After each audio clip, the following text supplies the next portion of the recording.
வாங்க, எப்படி இருக்கிறீங்க? நல்லா இருக்கிறீங்களா? இன்றைக்கி நம்ம அஸ்வினி சீக்ரெட் சமையலில் வந்து வெண்டைக்காய் பஜ்ஜி போட போகிறோங்க. வெண்டைக்காய் பஜ்ஜி நம்ம எப்படி போடுறது பார்க்கலாம். வெண்டைக்காய் பாருங்கள், கொஞ்சம் எடுத்துருக்குறேன். கொஞ்சம் நீளமாக எடுத்துக்கோங்க. இந்த மாதிரி சைஸில் எடுத்துக்கோங்க வெண்டைக்காவை. நான் ஒரு 1/4 kg எடுத்துருக்குறேன் வெண்டைக்காவை. இப்போ இது எப்படி கட் பண்ணி நம்ம இது எப்படி பொரிக்கிறது பார்க்கலாம். ஏன்னா எந்த மாதிரி கட் பண்ணலான்னு பார்க்கலாம். பாருங்கள், சூப்பராக இருக்கும் வெண்டைக்காய். இப்போ பசங்க படிக்கிறாங்க ஸ்கூலில். பசங்களுக்கு பிரெயினுக்கு ரொம்ப யூஸ்ஃபுல்லு. வெண்டைக்காய் சில பேர் சாப்பிட மாட்டாங்க. அவங்களுக்காகவே இந்த பஜ்ஜி போடுறேன். அவங்களுக்கு நீங்கள் இந்த பஜ்ஜி மாதிரி பண்ணி கொடுங்க. சாப்பிட்டா பிரெயினுக்கு ரொம்ப யூஸ்ஃபுல்லாக இருக்கும். கண்டிப்பாக பாருங்கள், வெண்டைக்காவெல்லாம் நல்லா கழுவி வச்சுக்கிறேன். சரிங்களா? கழுவிட்டு பாருங்கள், கொனை இதுவும் அடி இதுவும் கட் பண்ணிவிட்டேன். கட் பண்ணிட்டு இந்த மாதிரி 4ஆக கட் பண்ணிக்கோங்க. 4ஆக இருக்கணும். ஆனால் இந்த லாஸ்ட் வீக் கட் பண்ணக்கூடாது. பாருங்கள், இந்த மாதிரி இருக்கணும். சரிங்களா? இந்த மாதிரி ஓப்பனாக இருக்கணும். இப்படி தான் இருக்கணும். சரிங்களா? இந்த மாதிரி வச்சு தான் நம்ம பஜ்ஜி போட போகிறோம். வெண்டைக்காய் பஜ்ஜி இந்த மாதிரி கழுவிட்டு தொடச்சிட்டு இந்த மாதிரி நீளமாக எப்படி கட் பண்ணிவிடுங்க. ஆனால் இவ்வளோ தூரம் தான் கட் பண்ணோம். இதுக்கப்புறம் கட் பண்ணக்கூடாது. எல்லாத்தையும் கட் பண்ணிட்டு காட்டுறேன். வெண்டைக்காய் வந்து இந்த மாதிரி கட் பண்ணிக்கணும். லேடிஸ் ஃபிங்கர் இந்த மாதிரி ஃபுல்லாக இப்படி ஓப்பன் ஆகிடணும். இங்கே மட்டும்தான் கொஞ்சம் கேப் விடணும். சரிங்களா? இந்த மாதிரி கட் பண்ணிக்கோங்க. பாருங்கள், நான் 1/4 kg வெண்டைக்காய் எடுத்துக்கிறேன். இதுக்கு என்னென்ன மசாலா போடுறது பார்க்கலாம். பாருங்கள், என்னென்ன போடணுன்ட்டு. கடல மாவு எடுத்துக்கோங்க. ஒரு 1/2 கப்பு எடுத்துக்கோங்க. கொஞ்சம் தான் நம்ம போட போகிறோம். 1/2 கப்பு கடல மாவு. சரிங்களா? அது கூட தேவைக்கு சால்ட்டு, அது கூட தேவைக்கு மஞ்சத்தூள், அது கூட காரத்துக்கு உங்களுக்கு காரம் எவ்வளோ வேணுமோ அவ்வளோ வெறும் தனி மிளகாத்தூள் போட்டுக்கோங்க. கடல மாவு, சால்ட்டு, மஞ்சத்தூள், வெறும் மிளகாத்தூள், அது கூட அரிசி மாவு கொஞ்சம் போட்டுக்கோங்க. ஒரு 2 ஸ்பூனு போட்டுட்டு இதை எல்லாம் அப்படியே மிக்ஸ் பண்ணிவிடுங்க. மிக்ஸ் பண்ணிவிட்டு லைட்டாக கொஞ்சமாக தண்ணி ஊற்றி இதை கெட்டியாக பிசைஞ்சுக்கணும். அப்போ தான் வந்து அது நல்லாயிருக்கும், ஒட்டும். சரிங்களா? ரொம்ப வேண்டாம். இருக்கிற மாவுக்கு வெண்டைக்காய்க்கு இவ்வளோ போதும். நீங்கள் வெண்டைக்காய் ஜாஸ்தி போட்டால் எல்லாமே ஜாஸ்தி கொஞ்சம் சேர்த்துக்கோங்க. அவ்வளோதான். எல்லாம் மிக்ஸ் பண்ணியாச்சு. இதில் கொஞ்சமாக தண்ணி ஊற்றி நம்ம பஜ்ஜி மாவு பதத்துக்கு இதை மிக்ஸ் பண்ணிக்கணும். கொஞ்சமாக தண்ணி ஊற்றி மிக்ஸ் பண்ணுங்கள். ரொம்ப தண்ணி ஊற்றாதுங்க. ரொம்ப கெட்டியாகக்கூடாது, தண்ணியாக இருக்கக்கூடாது, ஒட்டாது.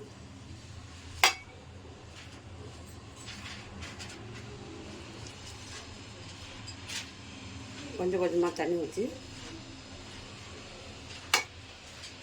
மாவை நல்லா பேசிட்டு கட்டுறீங்க. இந்த மாதிரி கட்டி இல்லாமல் மாவை நல்லா பிசைஞ்சிருங்க. அரிசி மாவு கொஞ்சம் போட்டு கொஞ்சம் கடல மாவு. இப்போ இந்த மாதிரி பிசைஞ்சுங்க. வெண்டைக்காயை நம்ம இப்படி போடணும்.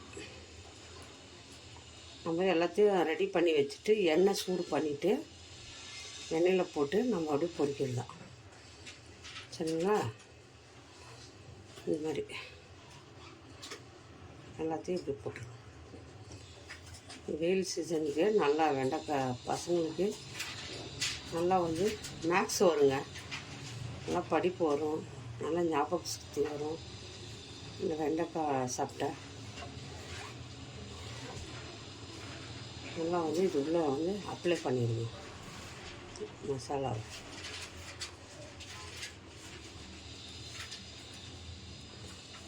பொரியும் போது நல்லா டேஸ்ட்டாக இருக்கும். சேம் எல்லாமே அப்படி தான்.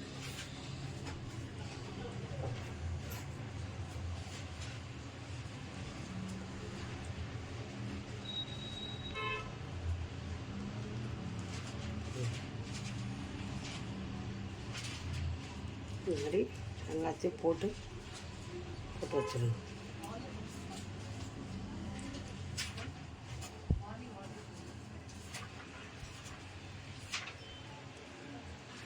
நல்லா காரம் விட்டுற மாதிரி நல்லா லாஸ்ட்டில் இப்படி பரட்டிடுங்க. மேலே போடு. கொஞ்சம் வழவழன்னு இருக்கும், அதெல்லாம் பார்க்காதுங்க, சரியாக போய்டும் பொடிச்சா. சரியா?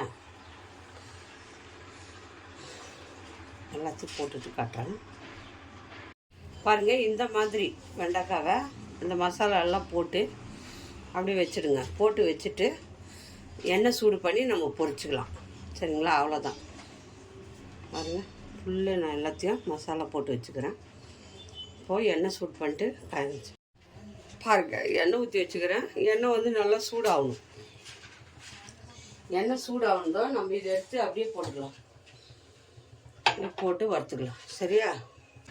எண்ணெய் சூடாகணும் பின்னாடி நம்ம ஒரு வெண்டைக்காவாக எடுத்து அதில் போட்டுக்கலாம். அப்படியே எடுத்து இதில் போட்டு ஒரு வெண்டைக்காவாக இப்படி எடுத்து இது போட்டுக்கலாம்.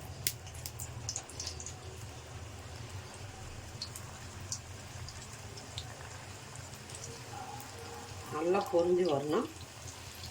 திருப்பாதுங்க, ஒரு 5 நிமிஷம் விட்டுருங்க. அப்படியே போட்டுட்டு விட்டுருங்க.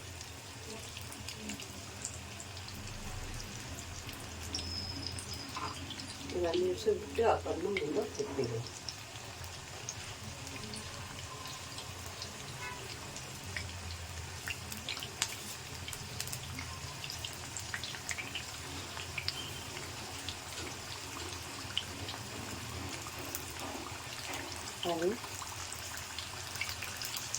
அப்படி மெதுவாக திருப்பி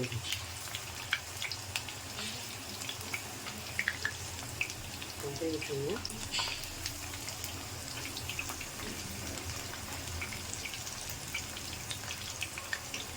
ஏன்னா நிறைய பேருக்கு வெண்டைக்காய் அப்படியே சாப்பிட்டா பிடிக்காது, குழம்பு சாப்பிட்டாலும் பிடிக்காது, குழந்தைங்களுக்கு சில பேருக்கு பிடிக்காது. அதே நீங்கள் வெண்டைக்காய் இந்த மாதிரி பண்ணி கொடுங்க, சட்டை காலியாகிடும். சரிங்களா? வெண்டைக்காய் பஜ்ஜி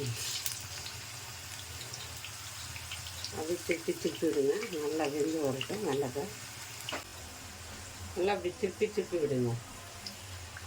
திருப்பி விடுங்க, அப்போ தான் வெந்து வரும்.